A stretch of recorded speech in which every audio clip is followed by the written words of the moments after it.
going on? Rick here, and this is going to be a video for the Rock Scout Metal Tag 2023. So this will be his third year, and this is my second year doing it. I did one from 2022. It was a lot of fun. It's a lot of questions, and as I'm sure a lot of you in the VC have seen many of these videos circulating, it's proved to be very popular. A lot of people jumped on board. A lot of first timers jumping onto this particular set of questions for the Rock Scout. And it looks like it's growing and it's going to continue that way. So it's becoming a sort of a regular thing for year to year. I just have one little complaint, and not so much a complaint, or maybe more like a suggestion. So when you title these videos, it's definitely good to put the particular name of the tag so that when people search it, they know it's the Rock Scout's particular one for these particular questions, because there's more than one what you call metal tags out there, I've noticed. So when you're looking for, a particular, VC questions for the metal tag, there's other variants. I know there's like a cassette one, there's a few other types, but this is the Rock Scout, channel. So thank you for doing this, Scott, and for coming up with these questions. So I'm going to throw my hat in this ring and just move on to the first question here. It should be a lot of fun. So I'm a little late coming on to this, but it's been cool seeing everybody else's answers to these 20 questions. So let's go. Question number 1. Fall Start album. An album you struggled with at first, but grew to like.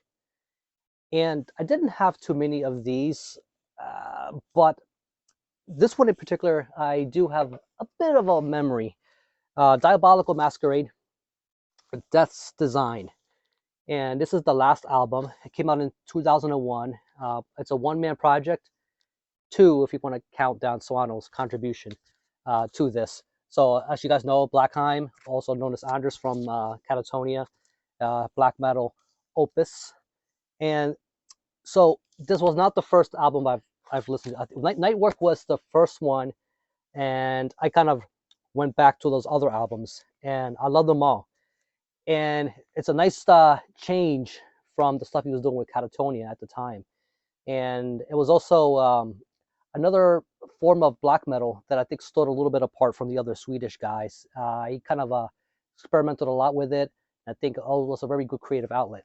But this right here, oh man. So you can tell from the title, original motion picture soundtrack, Death's Design.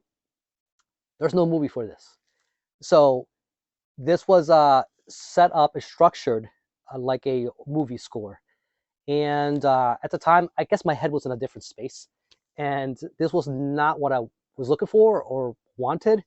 I mean, this thing right here, we're looking at, what is it, 61 tracks. It's broken down like a grindcore album, because you could say. But again, at the time, I was not listening to movie scores. It was not something that I was very much into. I wanted a more standard fare, not so much standard, but something more conventionally structured of a black metal kind of album. I wanted the long build up. I wanted kind of like the way this thing moved was not what I was kind of expecting. But I'm kind of kicking myself now for just taking a long break from this, and maybe that's what I needed to appreciate this. It's a really good album. It's quite epic and quite grandiose and that whole stuff. And also at the time when I looked at the cover, it, Death's Design was huge, and this Diabolical Masquerade logo was gone. It wasn't even there. So I'll show you like a little quick thumb of what that looked like. But, oh man. So again, it's straight outside the lines. But at the time, and when I think about it now, it kind of made sense, It was looking to push the boundaries and try something new. And it just did not see this coming the way it did. And but I did grow to love it.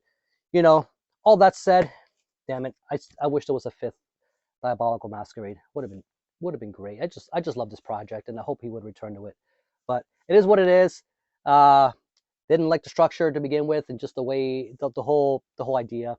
This was based off an idea. So the movie Final Destination was a popular movie franchise, you all know, came out in 2000. This dropped in 2001, and the rumor has it that this was too close in concept to that movie, so they decided to scrap the idea of doing an actual motion picture for this. I don't know if a movie was actually going to be made for this. I don't know what the final say was on all that stuff, but I know that was the general concept behind this album, more or less. It was about deaths coming to chase you and fate of dying and yada yada. So there you go. Question one.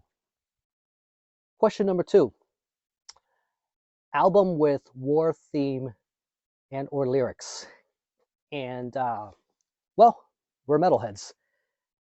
We have an ample supply of war themes, albums, and whatnot. Kind of comes along with the territory. A lot of you have shown kind of the big obvious ones, of course. So I decided to stray outside a little bit, and not too far out of the line. And this is none other than something from the thing that's kind of popular right now with these in the black metal scene, and that is the indigenous sort of Native American black metal. So why not show off one that kind of helped kick this off? Before it was, rather commonplace. And that is Pan American Native Front. And so this is the Tecumseh's War album. I believe it's the debut, and it depicts a war between the Native Americans and the American Army. So this is the Nuclear War Now reissue, and the depiction's the same, regardless whether they got the OG or the reissue. I kind of like this one a little more just because it's got more color and more stuff going on here. But this is a bit more of an up close shot of what's going on there.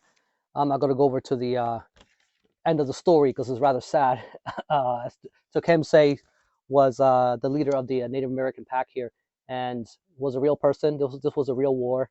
So it's a very critical piece and important part of American history during the 1800s when the conflict was going on and a lot of fight for territory and trying to reclaim or keep the land that was pretty much their original territory, but you know how it is, and in progress and the movement of claiming new lands. So it's got a little bit of give and take with this. There's a lot of taking, but not too much giving. But I'll leave it at that. Yeah. So that Pan American Native Front to Tecumseh's War. Question number 3. Most influential metal musician to you of the last 10 years. Oh man. So of the last 10 years, it stretches back even further than that, but he's still prolific as ever, and it's just getting better and better. And that would be an English musician and as producer, master, mixer of the studio, none other than Greg Chandler. And Greg Chandler is somebody I've always appreciated his work, and everything he does is pretty much just masterful. I can think of a better word. So as you guys know, his main band is this funeral doom project called Esoteric, and I gotta say, one of the pioneers of this particular genre, going way back. I mean, we're talking about even as far back as Thorgothen, measuring up to bands of that scale during that time. So yeah, between Esoteric, he's also got another project, Lichgate, and this is more of his avant-garde, I guess, black metal, doomy kind of project, and he's done a lot of he's got a countless roster, very impressive resume of bands he's worked with, and really like his style of mastering albums too, and everything comes out just pristine. This is particularly why I've grown to love this album last year, this latest Consecration, and yeah, you guys picked the right guy for the job. I gotta say, if you guys need more convincing, just 2022. What was he involved with? He was involved with mastering the Ataraxy album. You guys know Spanish death metal. Thy Listless Heart. That latest Cold World album. I mean, I could just keep going and going and gushing about this guy. But none other is he, an excellent musician. He really does know music in and out, and he's able to work with other bands and just elevate them to a level, make them sound great, and all that. So, Greg Chandler. Question number 4: bands on your to see list. I may actually get my fill. So this coming April, as a matter of fact, so every year Decibel hosts a metal and beer fest, and you get your bit of a smorgasbord of bands to go check out. So a lot of those bands on this year's roster will be first time for me. So just to kind of list them out, bands I haven't seen before. So Black Dahlia, as a matter of fact, and Suicidal Tendencies will be the headlining, and I believe there are going to be different days. So I'm not sure which particular day, which band is going to be playing, whether the 14th or the 15th of April. But either way, looking forward to checking out both bands. So this will be the first time. So among those bands, they have listed Incantation. So that's very high up on the list for me. And we have Frozen Soul, a new band that I, really, really like. And again, never got a chance to see live. I Hate God. Now that's a band that's been long, long, long on the list. And what took so long, I don't know. And another very popular death metal band, Undeath. So we'll be definitely be checking them out. All Out War, Fuming Mouth, and another one of my top 10 albums last year, Phobophilic.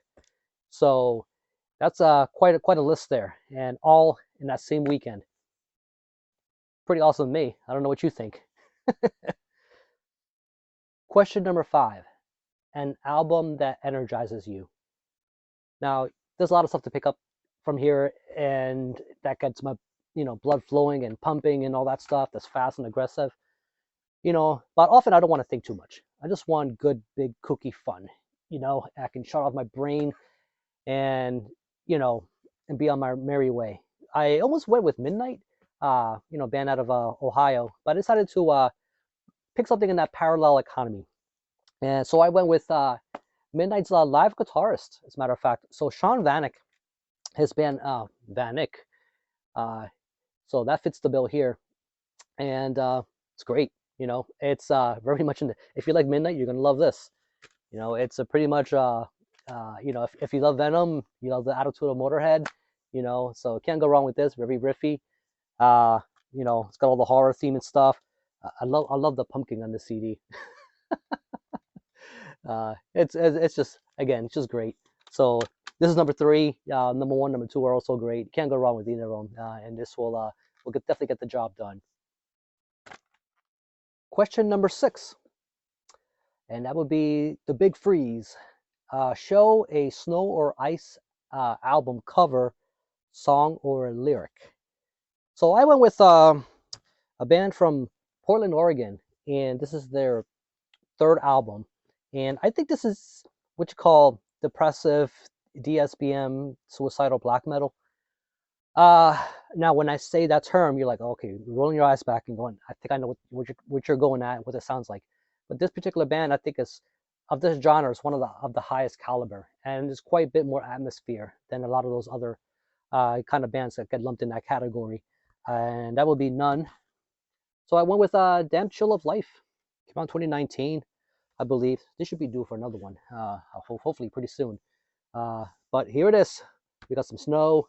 It's quite cold looking, and definitely fits that bill.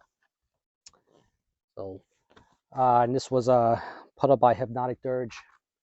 So great band.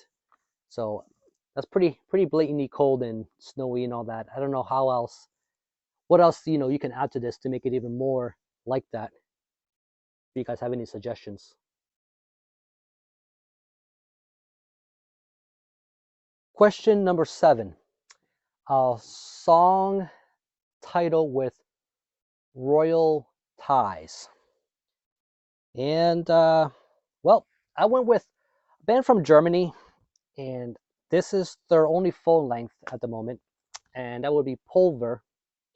The album is Kings Under the Sand, and it has a song here that would be the 4th track, Kings Under the Sand, which would be pretty much the the album title. And I thought this was interesting because it's kind of you got this sort of pharaoh. When we think of kings, we could think of a crown and King Arthur or something like that. So this kind of strays a little bit outside of that line, still qualifies. Uh, Great band. You know, if you like that sort of tank, Motorhead school of heavy metal, a little bit of new British heavy metal influences, a little bit of speed metal riffing going on. This is definitely one worth checking out. Quite cool. This one was put out by Gates of Hell Records. Got it at the record store. So not familiar with the label themselves, but that was my pick. Question number 8. A predominantly green album cover. Had a whole set of pickings for this one. It was really hard to narrow it down. Uh, this is one of my recent additions here, this Thangaragal album, but somebody already showed it. Whitefield Vinyl, I think that was you. Could have went with Bongzilla. Somebody showed Bongzilla. So this is what happens when you're late in the game doing these metal tags. Damn it. But it did force me to pull out something that I really enjoy and that I have not listened to in a while. I'm not sure why, because I really love this band. So this is a Faust Coven. So this is a Norwegian, I guess what you call black doom band, and this is their latest album. It's the 4th album, I believe, In the Shadow of Doom. And there you go. Take your fill of green right there. Great band. I love this because it's, you know, as you guys know, and if you've been following my channel, I'm very much a doom guy, and if you've seen it during my previous picks, you know, I'm also into black metal. This is a really nice blend of both styles, and this band does no wrong in my eyes, and definitely worth checking out if you guys haven't. So this one was put out by Nuclear War Now. I'm not sure about the LP version, but definitely really worth looking into. But Faust Coven, In the Shadow of Doom. Okay, question number 9. An album released in 2021 that you bought but have not listened to this year. So I take it an album that dropped in 2021, but throughout all of 2022 have not touched my ears at some point. And I don't know if this is cheating or not. This is technically not new material, but it was a new release.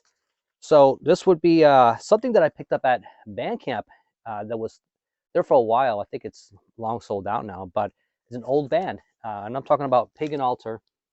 And this is a compilation of all their very early and demo material. So this is called The Story of Pagan Altar, 1976, 2007.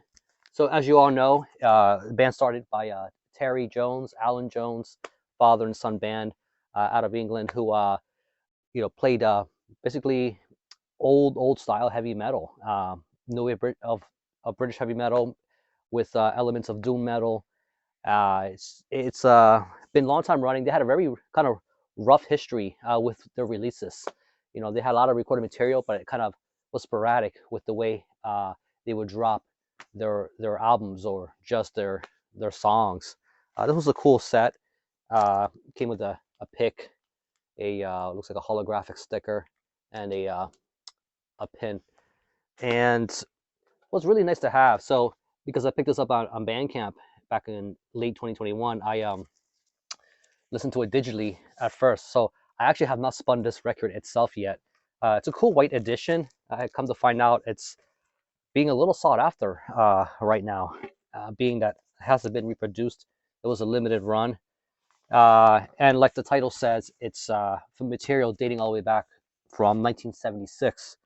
So they went by a different name. So if you were to look up Pagan Altar, it would begin in the late 70s, but they go back even further. So it came with this cool insert with their timeline. So here's the early photo of the band, and here's the timeline. Back in '76, they were known as Liquid Gas. Alan Jones at age 11, and Hydra, that's another name they went after. And by '78, they were already known as Pagan Altar. So quite cool. And so here is a lot of cool, just kind of a brief history and explanation. So this came out on other formats too. Just a cool little thing to have. If you already have Pagan Altar albums, this is one can't hurt to have in your collection. It's a nice little relic of heavy metal music. So yeah, that's my well, one of the things I did listen to throughout 2022 that for some reason or another I overlooked and got busy, and so looking forward to finally putting this on a needle. Question 10. Best find of 2022, old or new? This is a band I've not gotten acquainted with, and I've seen this CD around on eBay at one point, but never actually listened to it. I had it in my cart for a while, for maybe most of 2021, and then I finally pulled the trigger on it just because curiosity got the best of me. Among the pile of other stuff, I still need to get around on the eBay shopping cart. But this is a band out of my own old home state here. It's from Bloomfield, New Jersey, and this is Platinum. Uh, and this is their album Iceman, which was this is one of those, I guess what you call kind of one and done bands. And this came out in 1990. And there's a second disc called "And in God We Did Not Trust."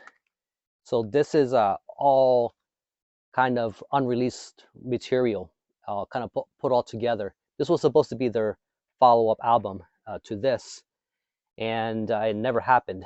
And I believe put up by, who the hell was it? Fire and Hell something, Heaven and Hell Records at the time. And this is one. This is a really good example of a, I don't know, maybe a little too late kind of band. They were definitely lumped in with the glam hair metal bands, but these guys were not aiming for that approach. They were going for more of the power metal, epic power metal kind of sound. I think eventually, if these guys have kept on going, they could have went towards that Iced Earth kind of territory. But as far as the material they put out, I mean, if you're a fan of, I mean, you could say there's little elements of Motley in there, but I hear Vicious Rumors, Pretty Maids, they can get heavy, there's a little Badlands in their sound. Really good band, really good vocalist, and this is a band that could have been and never really, again, arrived a little too late in the game. By 1990, people were just not looking for this stuff. This was not the trendy thing. It was a sound that was fading away, and these guys kind of went more in the underground. I wish this would have had an official release, which kind of came out later on, but definitely worth seeking if you, with these aforementioned bands, if you like that kind of sound, definitely worth having in your collection. And really cool reissue. This is a 2020 reissue. The opening track, Iceman, Blind Lead the Blind. Holy man, like, and Here to Fight, another really good track. So yeah, Platinum. Question 11. New band or album discovery of 2022. This is kind of very close to the previous question. So I had to do a little bit of processing to kind of figure out the little differences between the last question and this one, to make that distinction. So I believe this is a band that that is personally new to you, rather than an album, I believe. So basically, so to answer that question, so this is a band I was not also acquainted with, and this would be Mulla, Mulla. So I saw this sitting there, and that cover right there would kind of pick your curiosity, right? And there's a big old type sticker on there. It says a debut album of the black metal band from Iraq, for fans of Darkthrone, Craft, Mayhem. So definitely aping that second wave sound. And I thought I was already kind of done, tired of all the sort of second wave bands, even the ones mentioned in the sticker. It's a sound we're all familiar with. It's a sound that it's been copied and over and over and over. So when you hear about a band or a new band that still trying to do this sound, it's you kind of feel like moving on because it's it's nothing new to you. But this, throwing in that Middle Eastern Iraqi element to it, it's kind of what made me pick it up. And obviously I can't read anything in the back because it's all in Arabic. So I don't even know what's going on here. But as far as the musicianship, it's the production is definitely very very good. I was expecting something a little more raw, a little more maybe early Dark Throne, more or less, but it's actually very well performed, very well put together. If you like Armageddon and bands like that, definitely. Though they do throw in that Middle Eastern twist. There's a bit of that uh, use of exotic scales here and there, along with that sort of what you are familiar with, the second wave sound. So pretty cool. So this is a limited release. This is number 125 of 200. They do have other albums. I think this one dropped in 2020. Yeah, 2020, I believe this one dropped. So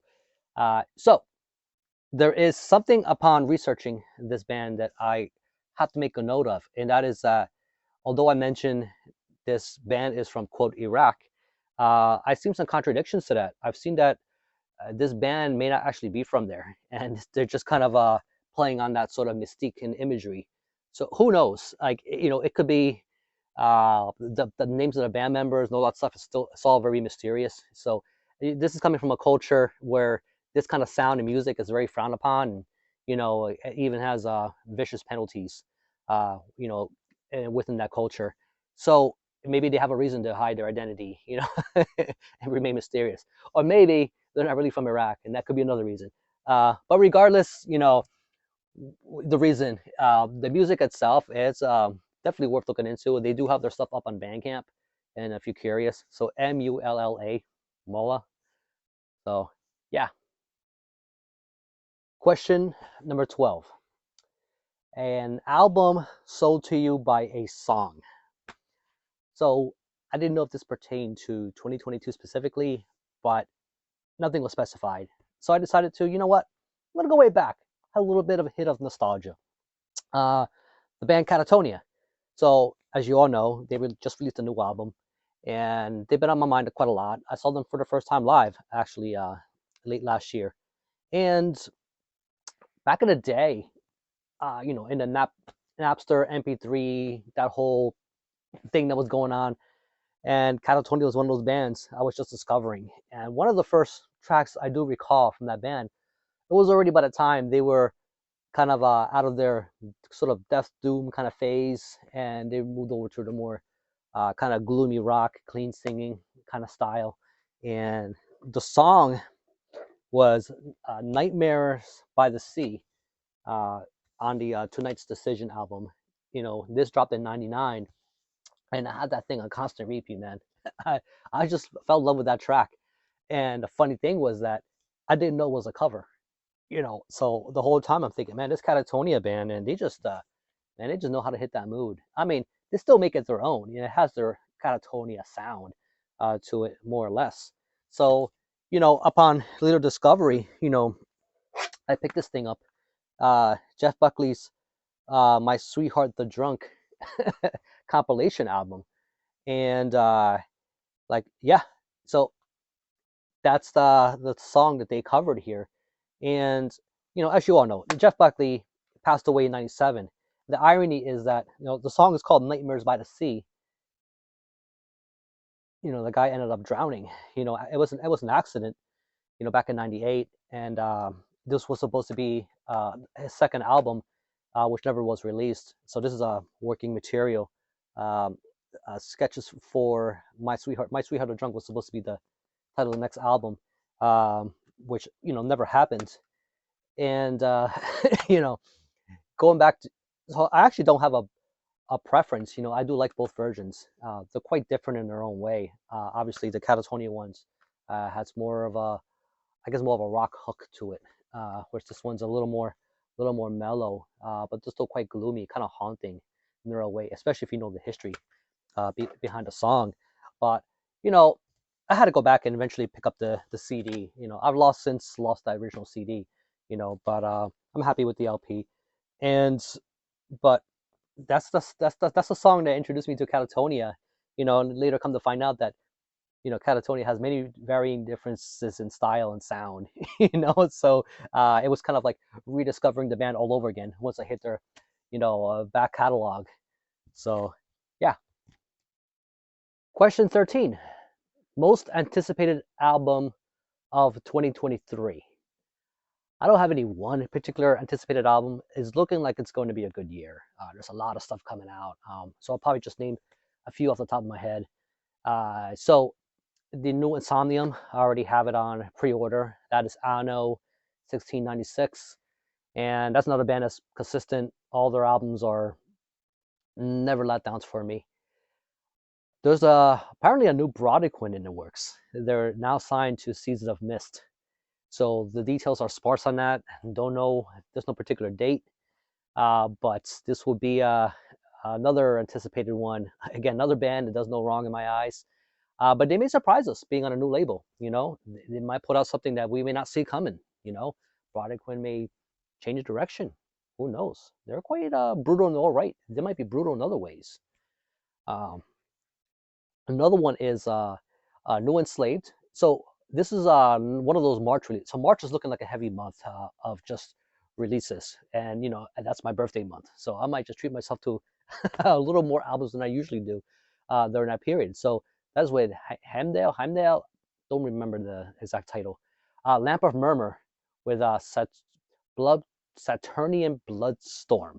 So that is dropping in March, and you guys know, I'm a Lamp fan, right?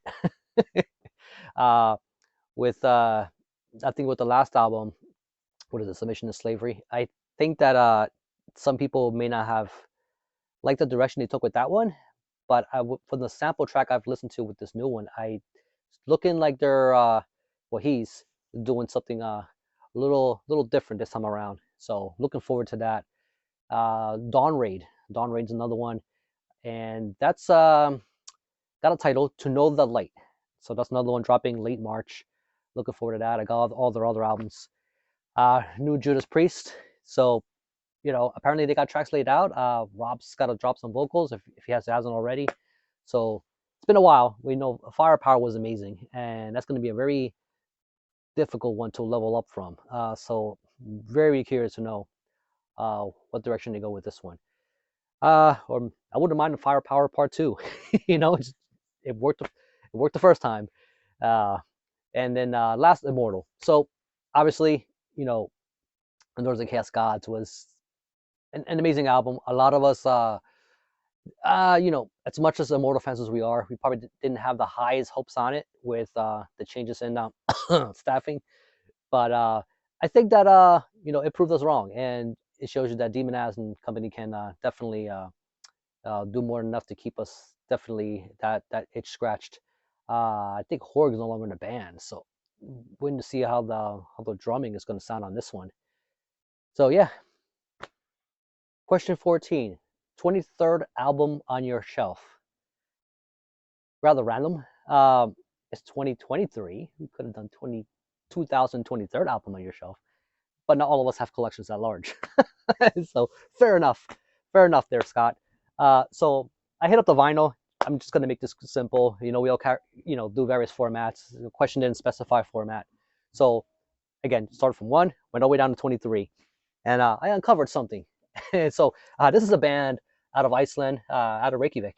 And female fronted, if you want to throw that term, death metal. So put out by Hammerheart. And that is Angist, Angist. But on the spine, it's spelled Agnist.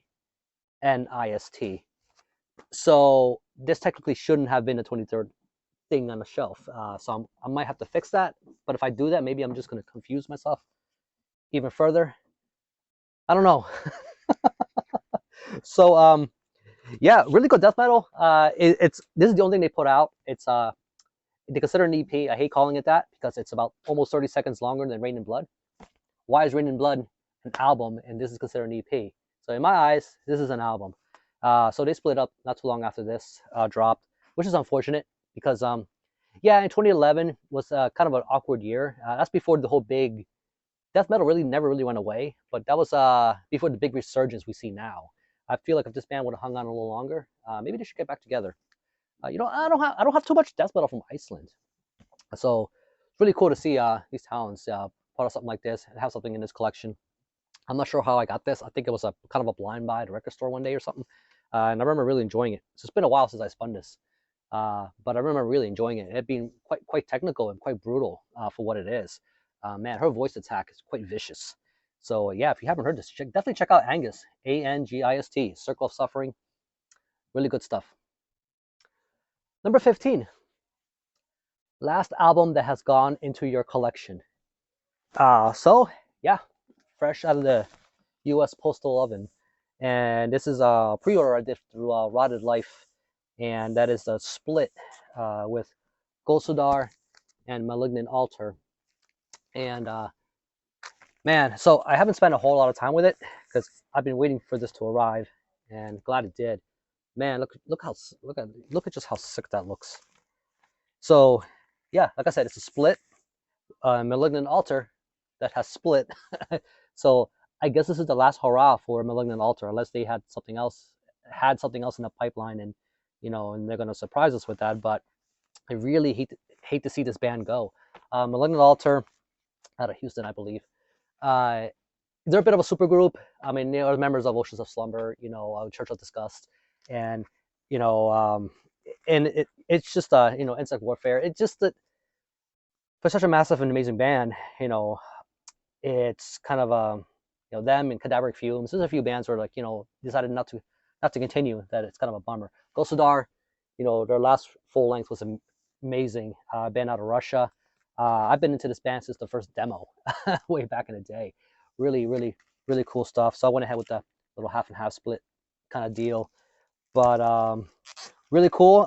Just a lot of Life records. You can't go wrong, with this stuff. Misako Uhhhhs, co-release. I guess that's their overseas distribution. But really happy to have this in the hand, and kind of sink my teeth into, and you know, these riffs never let you down. That's for sure. So there's your insert if you're curious. So yeah, that is the latest thing in the dreadful collection. 16, a random pull from your collection. I was like, how was I going to do this? So I went ahead and hit up my Discogs and hit the random button. And again, not knowing if it was going to pull something from the vinyl or from the CD stack, tape, whatever. And ended up with this. So this is Lethora, Lathora. And this is the March of the Parasite album. Came out in 2007. And how did I go about this? So Kellen from Killing for Company, and there's always a reason to bring up your name, man. In this case, he has a series called Cut Your Teeth. He talks about early 2000s death metal, and I believe this was one of the ones he kind of highlighted, and for good reason. So he even went as far, I think, saying, I recall, that you can get it for next to nothing on Discogs. This is a good example of something of quality that doesn't have to be expensive. So, and I believe the running price was 99 cents. So I'm like, I'm like, no, man, I'm going to call bullshit on that. Come on. I checked it out online and listened to it. I'm like, this is pretty good. Sure enough, I went over to Discogs. Shit was 99 cents from the seller. The shipping cost more than the CD. So here it is. So this is a band that has Nicholas Sundin, who you guys know from Dark Tranquillity. He was their guitarist for like the longest time. I think he left after the Atoma album. Nicholas, talented guitar player. He plays all kinds of styles, but you're probably more familiar with him with his Dark Tranquillity stuff. He was one of the founders of Hammerfall, believe it or not. He's one of the OGs. And I mean, he was very briefly with the band. So this right here, it's a project, very short-lived. Like I said, 2007. It doesn't sound like Dark Tranquillity. The other members of the band, I'm not really familiar with them. I know they're all from that Gothenburg area, and this is a more way more technical than something like Dark Tranquillity. It doesn't have the atmosphere. It focuses more on the brutality, and it's definitely there. This still allows the riffs to breathe, and it's it definitely has that Swedish touch, but very good death metal. Definitely worth checking out if you don't know this band. I wasn't even aware of this whatsoever unless Kellen brought it up. I liked this so much, I picked up the follow up uh, the light in which we all burn. So unfortunately, this is where they ended with this. So it was just these two releases, as far as I'm aware, and they called it quits. So I'm not sure what Nicholas is doing now, but I'm not followed up. But it's it's cool, definitely worth the pickups. And not, again, these should not be hard to find, not very expensive. You're looking for something different and to fill your back catalog with some more good death metal. 17. A band artist you discovered through social media.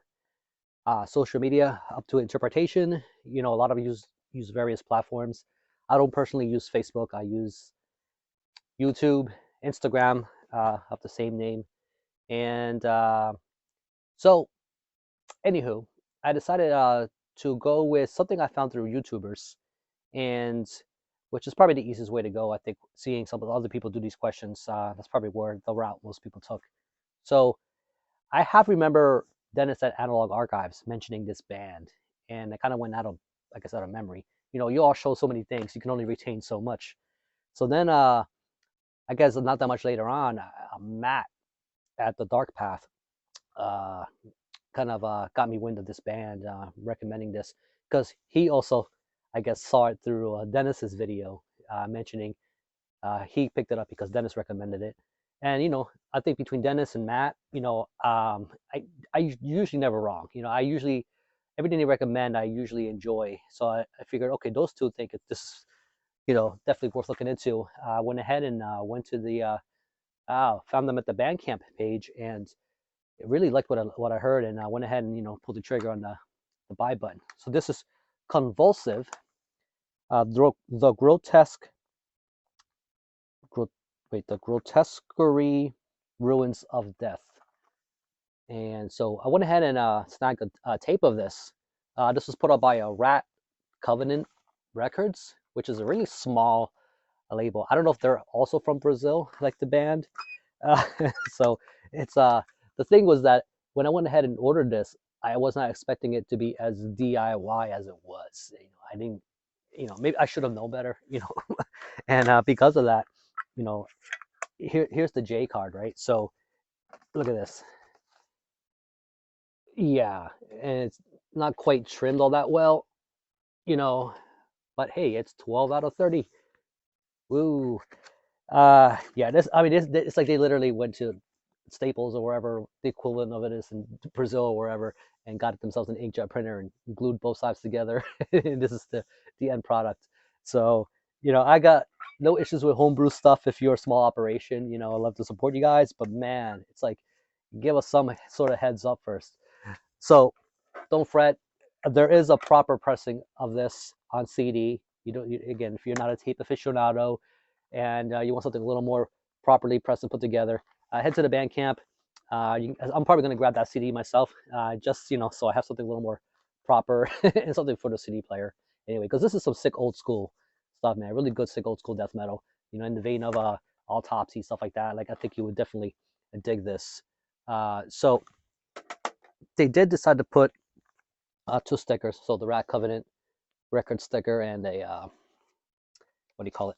The cover of the album here, some kind of a monument or something. I'm not quite sure what that is. It's just, but it looks very inkjet. That thing where, like, you got to clean your inkjet and you still get those lines. So it has, I guess there's a certain charm to it. I don't know. It's funny, but thanks, Matt, for recommending that, and Dennis for indirectly recommending that, I guess. But yeah, so I'll leave it at that. I don't want to go more long-winded than I already am. All right, question 18. Where do you see your collection progressing in the next 5 years? Prices of music going up, etc. Good point. And I think that beginning of every year, once we hit tax season and all that, that stuff starts to go through our head. And there's a theme happening lately. I know that prices are indeed going up, and either through our price gouging, and and then big one was shows coming back. So a lot of people are trying to reserve some of their piggy bank money for concerts and things like that. It was easier back in 2020, maybe some 2021, when shows weren't happening. We were just gobbling up albums like crazy, and it was not watching our credit cards and all that stuff. But I definitely have been more picky about my buying decisions. 2021, 2022, should I say, has been a year where I've been focusing more and more on back catalog, older albums, stuff that I missed, stuff that I'm rebuying that I got rid of long ago. So I kind of hit heavy on that. I'm not shunning the new bands. It's just I'm a little more selective and a little more just, I don't know, picky is the right word. It's just that not because you know bands are necessarily not good. It's that it has the opposite problem. There's too many great bands. You only have so much room, for it, and I only have so much room in the room, for all that stuff. So I don't need 5 Haunt albums in a year, So I might have to slow down with that too. Looking at you, Trevor Church. So, et cetera, et cetera. And there's just some stuff that I know I can kind of hold off, and I'm not gonna. So one way my collection is going to change is I'm not looking at special variants as much like I used to. I mean, I might just stick to black vinyl more than usual. I'm not one of those people where like only black vinyl is real. It's not for that reason. I do like my colored vinyl. I like my shiny stuff. But if it's the cheaper option to go with black, I'm gonna have less of a problem with that.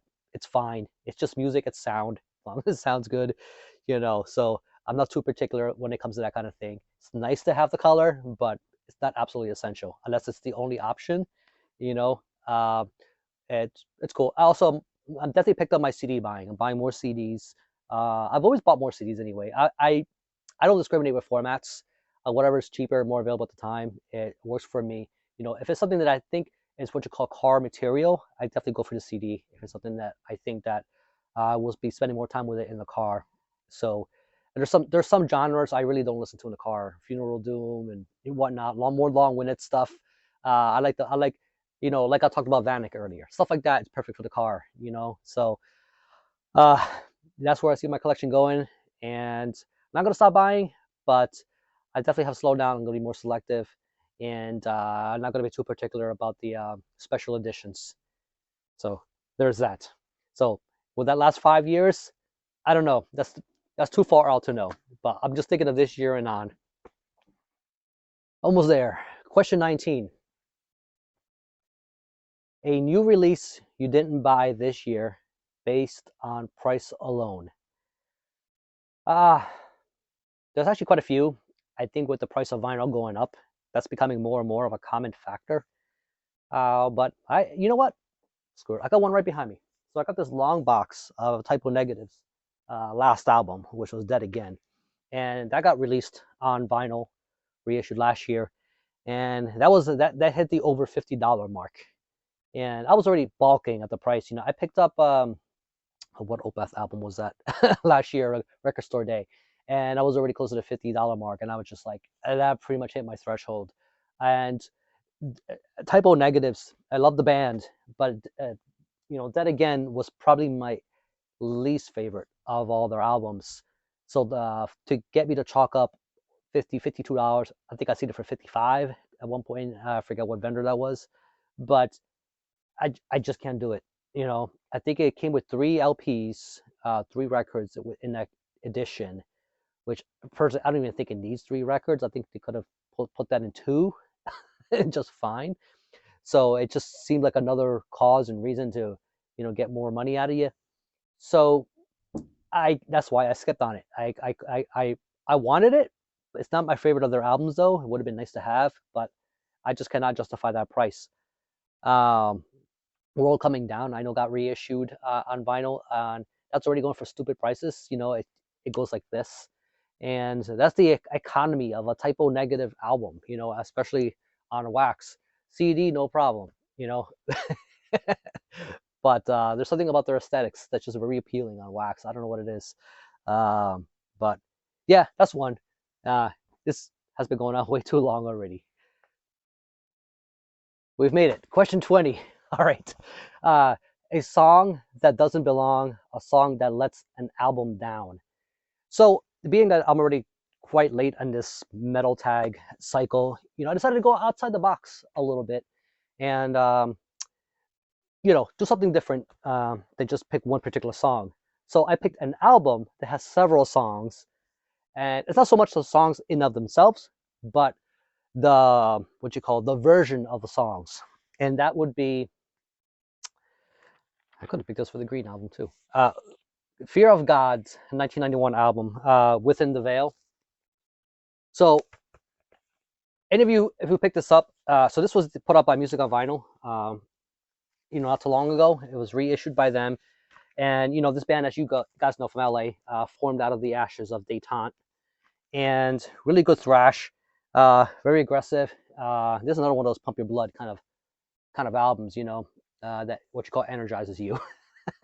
So anyway, so to fit the question, this particular edition, so if you notice, it is green. And why is that important? Because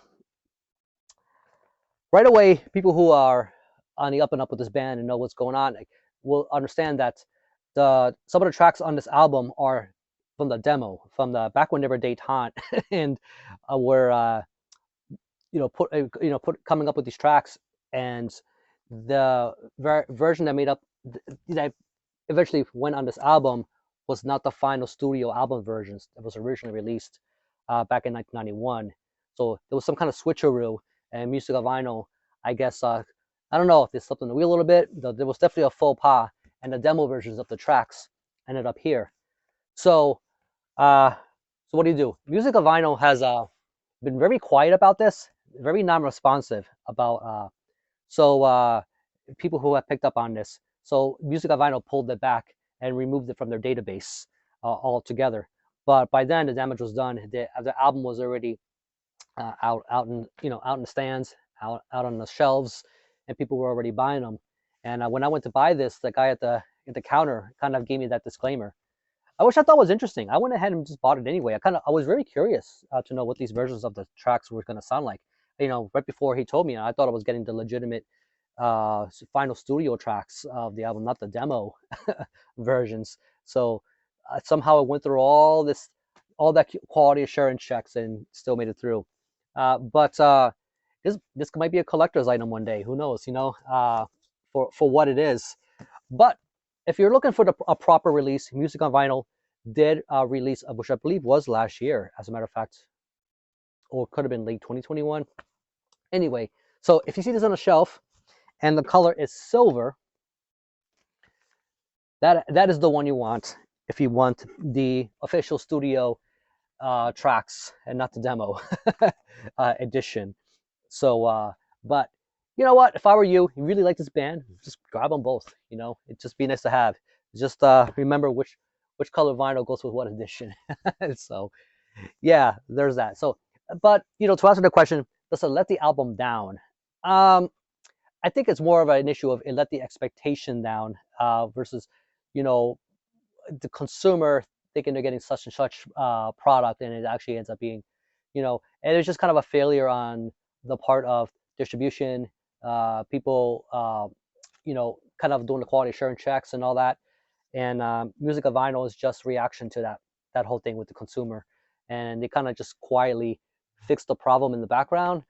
I get it, you run a business, you don't want all that egg on your face and all that, but I don't think they would have gotten the backlash like the way they thought they might have had. I think people were just, you're expecting something, you got something else, it happens. But like I said, this might be a collector's edition one day. Some people may actually like the demo tracks better. It doesn't have to be a bad thing per se. But I guess I'll leave it at that. Right before I started doing this metal tag, I went back to listen to a Disgrace, Grey Misery's album, and it's just in the background. And I noticed there was a cover track on there, because a lot of you guys were choosing cover songs as a song that doesn't belong. So I guess I'll throw my hat in that ring. So Disgrace is it's a bonus track. So I'll be fair, it's a bonus track, but there's a cover of Foxy Lady. Why a Finnish death metal band needs to do a Jimi Hendrix cover of something like Foxy Lady beats me. Does not need to exist, but it does. So if you get the Disgrace Grey Misery, what you call it, bonus disc edition, that track will be on there. I would just say there is no need to ever listen to that song ever. There you go. I'll end it with that. So I'll see you on the next one. It's been a fun tag. It's been fun seeing everybody else's response. And y'all keep it dreadful.